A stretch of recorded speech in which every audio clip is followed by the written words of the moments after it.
Hello, today we're going to look at a few things you would like to do or may even consider to do after installing Ubuntu 17.10. And the first starts in the login manager. When you click on your admin account, you can choose between Ubuntu, which is Ubuntu with on Wayland, or Ubuntu on Xorg. So Xorg is the more in the past. So if your app doesn't work or the app you're trying to play doesn't work properly on Ubuntu on Wayland, rather go back to Xorg for a while because it's more old and tested. So, but Wayland is the future and it's great it is there. And as more people is using Ubuntu now, Wayland will get much more users and it will improve what's fast, or at least it should. So the next thing you should do after installing Ubuntu 17.10 is just go to updates and make sure your computer is up to date, because depending on when you install it, there might be a ton of updates waiting for you. So you can just go to updates and click on the icon. You can also do it in the terminal, but it's both the same job, so it's good like this. So you can just update your system and wait for it to get done.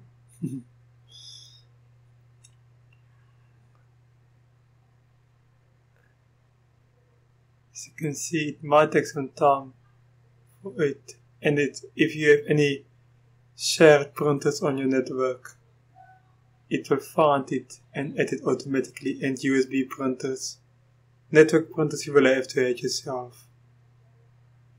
And you will also see the notifications here. As you can see, updates can take a while.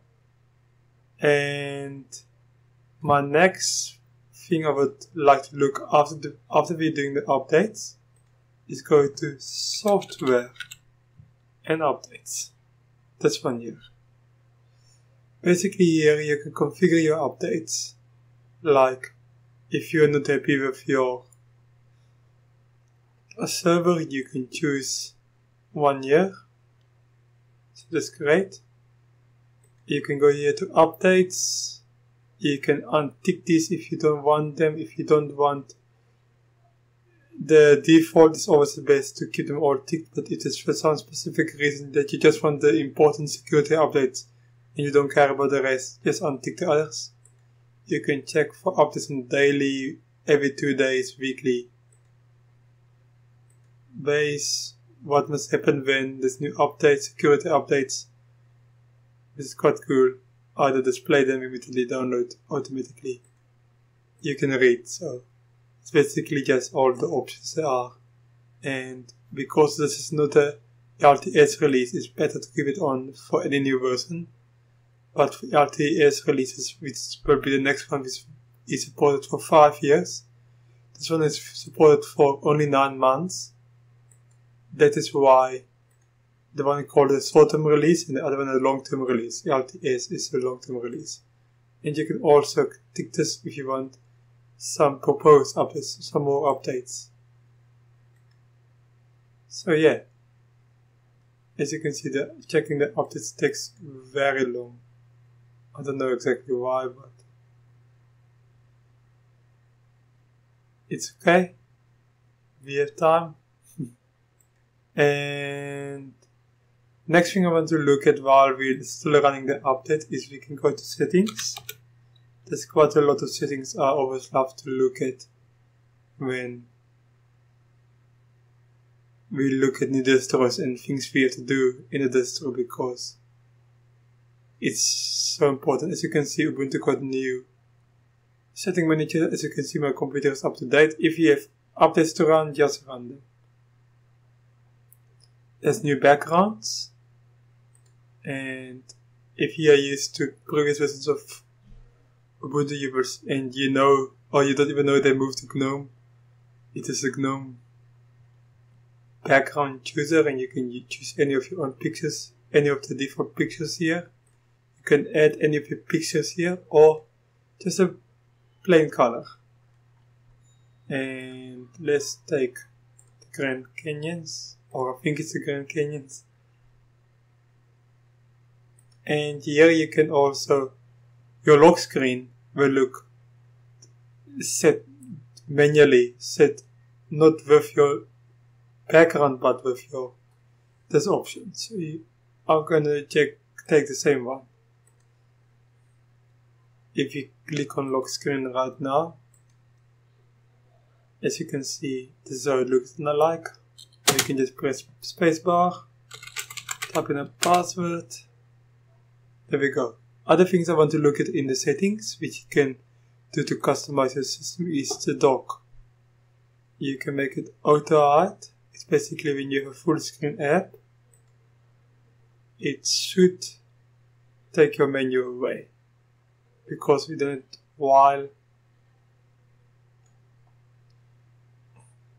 is it on. That's why it didn't show it there. But if you do it minimize, it will be here the whole time. It's quite nice.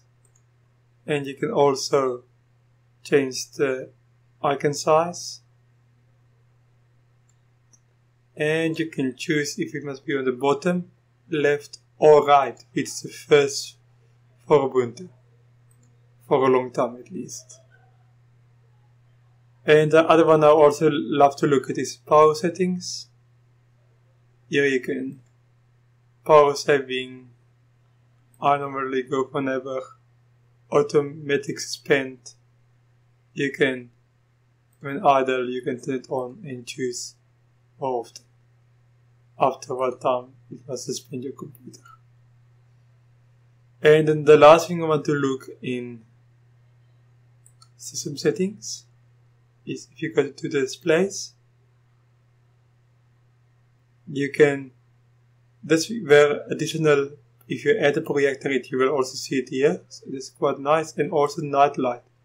It's a setting which GNOME produced a short while ago, not so a while ago. After when it's time to sleep and evening time, it makes your screen a bit reddish, but it makes your eyes getting more ready for sleep, and it also helps you to sleep better, which is fantastic. And printers, if you have network printers, just click add and it will find all your network printers in your network, and you can add it easily. So that's basically all the settings I wanted to look at. If you look more at the panel, you can easily remove from favorites. So you can take the ones away which you don't want anymore. And you can also go to all your apps. Let's say we open up LibreOffice. You can either add apps to your panel by when opening them up, just pull them in, or you can just pull them over. It might work. If not, then don't do that, and add to favorites. As you can see, that worked just fine. So let's try again to pull it like this. Okay, so when you pull it, just pull it into a place where there is currently icons, and then you can move it around. So that's really good. And you can also add to favorites like this.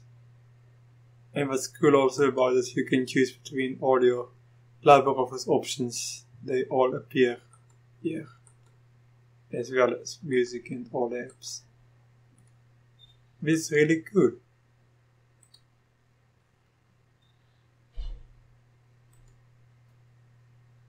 Yeah, so basically there's an option I wanted to look at, and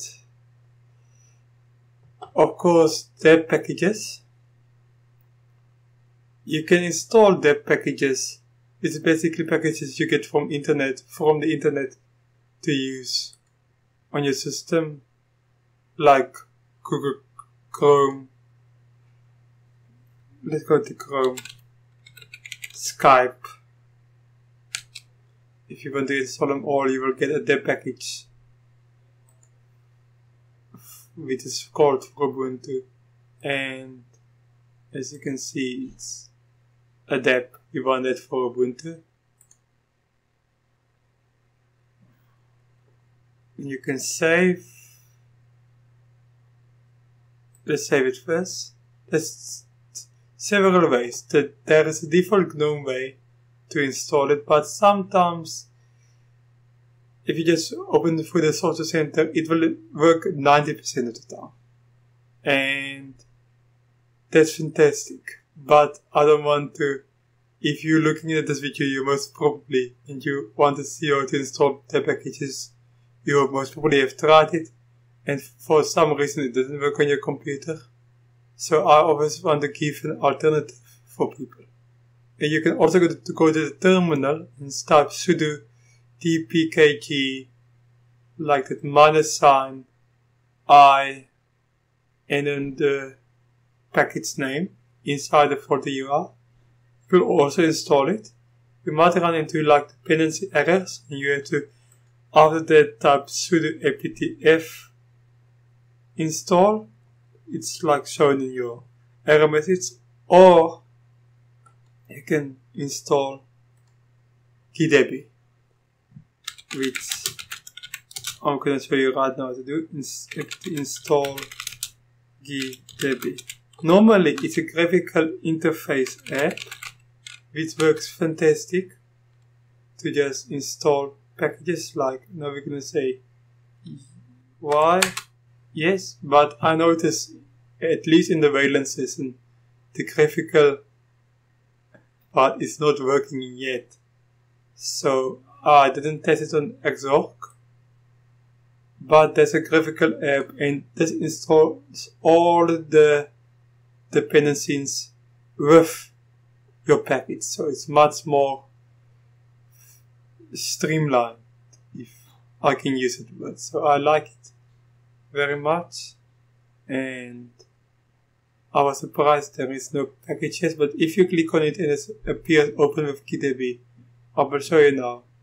Fantastic, and it means that when you look at it, they already fixed it. Otherwise, as you can see, it's not here yet, but if it's there, fantastic. Otherwise, click inside the folder where your package is, so open in terminal, type sudo gdebi, and then start to type the name of the program. Like if you have many files in your document, I will say Google, and I'm going to press tab, and it will auto-complete the package, or depending on if you have more packages, it will give you like options, and then you can choose between them. Type in your password, press enter.